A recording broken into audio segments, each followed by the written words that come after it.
Hello everyone, आज हम इस वीडियो में बायोलॉजिकल साइंस में प्रॉब्लम सॉल्विंग मेथड या फिर समस्या समाधान विधि के बारे में स्टडी करेंगे। तो शुरू करते हैं आज का वीडियो। समस्या समाधान विधि। समस्या समाधान विधि या प्रॉब्लम सॉल्विंग मेथड की बात की जाए तो यह ऐसी प्रक्रिया होती है या ऐसी मानसिक प्रक्रिया होती है जिसके बेस पर इसमें विद्यार्थियों के सामने कुछ समस्याएं रखी जाती हैं, कुछ प्रॉब्लम दी जाती हैं तथा उस समस्या को विद्यार्थी अपने विचारों एवं तर्क शक्ति यानी कि अपनी इंटेलिजेंसी का प्रयोग करते हुए इस समस्या का हल ढूंढकर नवीन ज्ञान प्राप्त करते हैं। इस प्रकार की विधि को हम समस्या समाधान विधि के नाम से जानते हैं। समस्या समाधान विधि की परिभाषाएं या फिर definitions of problem solving method की बात की जाए तो बहुत सारे विद्वानों ने अपने अपने अनुसार इसकी परिभाषाएं दी हैं। वुडवर्थ के अनुसार समस्या समाधान उस समय प्रकट होता है जब उद्देश्य की प्राप्ति में किसी प्रकार की बाधा पड़ती है। यदि लक्ष्य तक पहुंचने का मार्ग सीधा और आसान हो तो समस्या आती ही नहीं है। गेट्स तथा अन्य के अनुसार समस्या समाधान शिक्षण का एक रूप है जिसमें उचित स्तर की खोज की जाती है। Problem solving is a form of learning in which the appropriate response must be discovered. इसके बाद स्किनर ने अपने अनुसार कहा है कि समस्या समाधान ऐसी रूपरेखा है जिसमें सृजनात्मक चिंतन तथा तर्क दोनों ही आते हैं। Problem solving is the framework और pattern within which creative thinking and reasoning takes place. इसके अलावा C.V. गुड ने अपने शब्दों में कहा है कि समस्या समाधान विधि में विद्यार्थी चुनौतीपूर्ण स्थितियों के निर्माण द्वारा सीखने की ओर प्रेरित होते हैं। यह एक ऐसी विशिष्ट विधि है जिसमें लघु किंतु संबंधित समस्याओं के सामूहिक समाधान के माध्यम से एक बड़ी समस्या का समाधान किया जा सकता है। इसके अलावा जॉर्ज जॉनसन ने अपने अनुसार लिखा है कि मस्तिष्क को प्रशिक्षित करने का सर्वोत्तम ढंग है वह है जिसके द्वारा मस्तिष्क के समक्ष वास्तविक समस्याएं उत्पन्न की जाती हैं और उसको उनका समाधान निकालने के लिए अवसर तथा स्वतंत्रता प्रदान की जाती है। वास्तव में समस्या उस परिस्थिति को कहते हैं जिसके लिए मनुष्य के पास पहले से तैयार कोई हल नहीं होता। A problem is a situation for which the individual has no readymade solution. ऐसी परिस्थितियों में मनुष्य को तुरंत ही उस परिस्थिति का सामना करने के लिए साधन जुटाने पड़ते हैं। बहुत सी बातों के बारे में सोचना पड़ता है, कभी उसे वह समस्या ही नहीं लगती और यह सोचकर व्यक्ति कुछ भी नहीं करता। कई बार व्यक्ति को समस्या अच्छी प्रकार से समझ ही नहीं आती। कठिनाइयों पर विजय प्राप्त करने का तरीका या उन समस्याओं का हल ढूंढने का तरीका जो आवश्यकताओं की पूर्ति में बाधा पहुंचाती है समस्या समाधान कहलाता है। समस्या के अनुसार ही समस्या समाधान विधि का चयन किया जाता है। समस्या समाधान विधि में विद्यालय का पाठ्यक्रम इस प्रकार संगठित किया जाता है कि बालकों के सामने एक वास्तविक समस्या उत्पन्न हो सके। भौतिक विज्ञान के शिक्षण में कुछ ऐसी इकाइयाँ बनाई जा सकती हैं जो बच्चों के सामने समस्या के रूप में प्रस्तुत की जाएं। समस्या कठिन और आसान, छोटी और बड़ी विभिन्न प्रकार की हो सकती है। फॉर एग्जाम्पल किसी गैस को बनाने की विधि। इस प्रकार समस्या विधि में मानसिक निष्कर्षों पर अधिक बल दिया जाता है। समस्या विधि में किसी समस्या या प्रश्न को एक विशेष स्थिति में वैज्ञानिक ढंग से हल किया जाता है, परंतु इसके प्रयोग से इस बात पर बल दिया जाता है कि छात्र समस्या को समझकर हल करने के लिए तैयार रहें। दूसरे शब्दों में विद्यार्थियों को समस्या में अपनत्व अनुभव करना चाहिए। समस्या समाधान हेतु शिक्षार्थी द्वारा तैयार किए गए सभी प्रयत्न उद्देश्यपूर्ण होते हैं। इसके बाद हम समस्या समाधान विधि की विशेषताओं की बात करें तो features of problem solving method. लक्ष्य केंद्रित विधि, गोल ओरिएंटेड मेथड। इस विधि को लक्ष्य केंद्रित माना गया है क्योंकि इस विधि का एक विशिष्ट लक्ष्य होता है, लक्ष्य की बाधा को दूर करना होता है। नेक्स्ट है सूझबूझ या अंतर्दृष्टिपूर्ण या फिर इंसाइटफुल। समस्या समाधान विधि सूझबूझ वाली विधि है क्योंकि इसमें चयनात्मक और उचित अनुभवों का पुनर्गठन संपूर्ण हल में किया जाता है। इसके बाद नेक्स्ट है आलोचनात्मक या क्रिटिकल। समस्या समाधान विधि आलोचनात्मक है क्योंकि यह अनुपात या प्रयोगात्मक हल का पर्याप्त मूल्यांकन करने के लिए आवश्यक है। इसके बाद सृजनात्मक या क्रिएटिव। इस विधि में विचारों आदि को पुनर्गठित किया जाता है, इसलिए इस विधि को सृजनात्मक माना जाता है। सेलेक्टिव या चयनात्मक। समस्या समाधान विधि की प्रक्रिया इस दृष्टि से चयनात्मक है कि सही हल ढूंढने के लिए चयन तथा उपयुक्त अनुभवों को स्मरण किया जा सके। इसके बाद हम समस्या समाधान विधि के सोपान या चरण की बात करेंगे। Steps of problem solving method. समस्या का चयन करना, सिलेक्शन ऑफ प्रॉब्लम। सर्वप्रथम शिक्षक को भौतिक विज्ञान के विषय में से उन प्रकरणों का चयन करना पड़ेगा जो समस्या विधि की सहायता से पढ़ाए जा सकते हैं, क्योंकि यह माना जाता है कि सभी प्रकरण या टॉपिक समस्या समाधान विधि से नहीं पढ़ाए जा सकते। इसके बाद समस्या से संबंधित तथ्यों का एकत्रीकरण एवं व्यवस्था, collection and organization of facts regarding problem. समस्या से संबंधित तथ्यों को एकत्रित करना भी अति आवश्यक है, क्योंकि यदि साधन ही अस्पष्ट होंगे तो हम इस विधि से जितना लाभ प्राप्त करना चाहते हैं उतना हम नहीं कर पाएंगे। नेक्स्ट है समस्या का महत्व स्पष्ट करना, classifying the importance of the problem. यह सोपान भी अति महत्वपूर्ण है, क्योंकि यदि विद्यार्थियों को समस्या के महत्व का पता नहीं होगा तो वे समस्या में कभी भी रुचि नहीं लेंगे। विद्यार्थियों का समस्या में रुचि न लेने से समस्या का कभी भी सही हल नहीं निकल सकता। नेक्स्ट है तथ्यों की जांच तथा संभावित हलों का निर्णय, evaluation of fact and decision about possible solution. समस्या के महत्व को स्पष्ट करने के लिए समस्या से संबंधित तथ्यों की जांच की जाती है और यह पता चलाया जाता है कि उनमें से कौन से तथ्य समस्या के अनुरूप हैं और किन तथ्यों को अस्वीकृत किया गया है।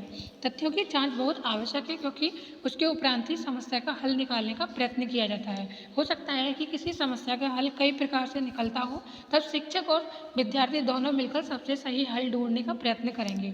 तथ्यों का आलोचनात्मक विश्लेषण, समालोचन तथा विचार विमर्श किया जाएगा और तत्पश्चात निष्कर्ष पर पहुंचा जाएगा। नेक्स्ट है सामान्यीकरण एवं निष्कर्ष निकालना, जनरलाइजेशन एंड कंक्लूजन। तथ्यों की जांच के पश्चात उन तथ्यों का सामान्यीकरण करना आवश्यक है। सामान्यीकरण के निष्कर्षों के सत्यापन में सहायता मिलती है। इसके साथ ही यह भी जानने के लिए प्रेरणा मिलेगी कि निष्कर्ष प्रयोग में लाए जा सकते हैं या नहीं। नेक्स्ट है निष्कर्षों का मूल्यांकन एवं समस्या का लेखा जोखा बनाना, evaluation of result and preparing record of the problem solving. अंत में समस्या का लेखा जोखा निकाला जाता है और समस्या के समाधान हेतु जिस निष्कर्ष या परिणाम पर विद्यार्थी व शिक्षक पहुंचते हैं उनका मूल्यांकन किया जाता है और समस्या के समाधान का अंतिम सोपान समाप्त हो जाता है। इसके बाद नेक्स्ट देखते हैं समस्या समाधान विधि के गुण अथवा दोष। समस्या समाधान विधि के गुण अथवा दोषों की बात करें तो इनको हम कुछ पॉइंट्स में देखेंगे। जीवन की समस्याओं को सुलझाने में सहायक, helpful in solving the problems of life, स्वाध्याय की आदत का निर्माण, formation of habit of self study, तथ्यों का संग्रह और व्यवस्थित करना, collection and organization of data, अनुशासन को बढ़ावा देना, इनकरेज डिसिप्लिन, विभिन्न गुणों का विकास, डेवलपमेंट ऑफ वेरियस क्वालिटीज़, वैज्ञानिक दृष्टिकोण का विकास, डेवलपमेंट ऑफ साइंटिफिक एटीट्यूड, स्थायी परमानेंट नॉलेज, पथ प्रदर्शन, गाइडेंस। सबसे पहले हम helpful in solving the problems of life. इस विधि से बालक जीवन में आने वाली समस्याओं को सुलझाने के लिए हमेशा तैयार रहता है। प्रत्येक व्यक्ति को जीवन में अनेक समस्याओं का सामना करना पड़ता है। विद्यालय में समस्याओं के समाधान के प्रशिक्षण प्राप्त करने से विद्यार्थियों में ऐसे कौशल और अनुभव आ जाते हैं जिससे वे जीवन की समस्याओं का समाधान करना सीखते हैं। इसके बाद हम formation of habit of self study. इस विधि से बालकों के स्वाध्याय की आदत का निर्माण होता है, जो आगे जीवन में बहुत लाभकारी सिद्ध होता है। इससे अध्ययन के बारे में विद्यार्थियों को दूसरों पर निर्भर नहीं रहना पड़ता। तथ्यों का संग्रह व्यवस्थित करना। इस विधि से विद्यार्थी तथ्यों को एकत्रित करना सीखते हैं और इन तथ्यों को एकत्रित करने के पश्चात उन्हें व्यवस्थित करना भी सीखते हैं। यह विधि की बहुत महत्वपूर्ण देन है, विशेषकर शोध कार्यों के लिए। अनुशासन को बढ़ावा देना। इस विधि से अनुशासन प्रियता को बढ़ावा मिलता है, क्योंकि प्रत्येक विद्यार्थी समस्या का हल निकालने में ही जुटा रहता है। इसके पास अनुशासन भंग करने का अवसर ही नहीं होता।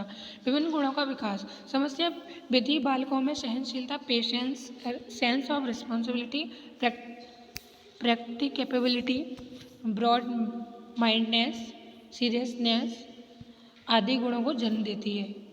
इसके बाद डेवलपमेंट ऑफ साइंटिफिक एटीट्यूड। इस विधि से विद्यार्थियों में साइंटिफिक एटीट्यूड का डेवलपमेंट होता है। ये पुस्तकीय ज्ञान पर आश्रित नहीं रहते, मुद्रित पाठों का अनुकरण नहीं करते। नेक्स्ट है परमानेंट नॉलेज। इस विधि द्वारा अर्जित ज्ञान विद्यार्थियों के पास स्थायी रूप से रहता है, क्योंकि विद्यार्थियों ने स्वयं समस्या का हल ढूंढकर इस ज्ञान को अर्जित किया होता है। तो ये था समस्या समाधान विधि के गुण अथवा लाभ। अब हम इस विधि के दोष अथवा सीमाओं के बारे में बात कर लेते हैं। Demerits of limitations of problem solving methods. समस्या समाधान विधि के दोषों की बात करें तो लैक ऑफ रेफरेंसेस मटेरियल, संदर्भ सामग्री का अभाव। इस विधि में विद्यार्थी को बहुत कम संदर्भ सामग्री की आवश्यकता पड़ती है जो आसानी से विद्यार्थियों को उपलब्ध नहीं होती। कई ऐसी पुस्तकें समस्या का समाधान ढूंढने में आवश्यक होती हैं जो प्राय विद्यालय के पुस्तकालय में ही नहीं होती। नेक्स्ट है चयनित अंशों का अध्ययन, स्टडी ऑफ सेलेक्टेड पोर्शंस। इस विधि का एक और दोष यह भी है कि यह विधि संपूर्ण पाठ्यक्रम का अध्ययन ना कर केवल उन्हीं अंगों का अध्ययन करती है जो उनकी चुनी हुई समस्या से संबंधित होते हैं। अधिक समय खर्च होना, रिक्वायर्स मच टाइम। इस विधि का एक व्यवहारिक दोष यह भी है कि इसमें समस्या के समाधान ढूंढने में विद्यार्थी का समय बहुत अधिक खर्च होता है। इससे हमेशा का भय बना रहता है कि पाठ्यक्रम पूरा होगा भी या नहीं। नेक्स्ट है डल एजुकेशनल एनवायरनमेंट। इस विधि कक्षा में अधिक प्रयोग होने से संपूर्ण शैक्षणिक वातावरण में नीरसता आ जाती है। अगर विद्यार्थी किसी एक समस्या पर कई दिन तक या कई सप्ताह तक कार्य करते हैं तो उस समस्या से उनकी रुचि समाप्त हो जाती है।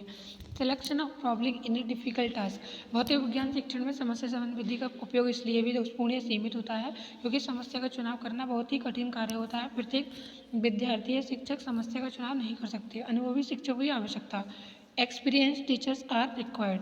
भौतिक विज्ञान शिक्षण में समस्या समाधान विधि के प्रयोग के लिए कुशल, योग्य एवं अनुभवी शिक्षकों की आवश्यकता होती है जो समस्या का सावधानी से चुनाव कर सकें, लेकिन वास्तव में ऐसे गुणी शिक्षकों का अभाव ही रहता है। नेक्स्ट है lack of coordination between created problems and actual life problems. ऐसा देखने में आता है कि कई बार कक्षा में निर्मित समस्याएं वास्तविक जीवन की समस्याओं से तालमेल नहीं खाती, जिसके परिणाम स्वरूप विद्यार्थी व्यवहारिक ज्ञान प्राप्त करने में असमर्थ रहते हैं। नेक्स्ट है प्राथमिक कक्षाओं के लिए अनुपयुक्त, not fit for primary classes. समस्या समाधान विधि प्राथमिक कक्षाओं के लिए उपयुक्त नहीं होती क्योंकि इन कक्षाओं के विद्यार्थियों का मानसिक स्तर इतना ऊंचा नहीं होता कि वे समस्या का चुनाव कर सके तथा समस्याओं का हल निकाल सके।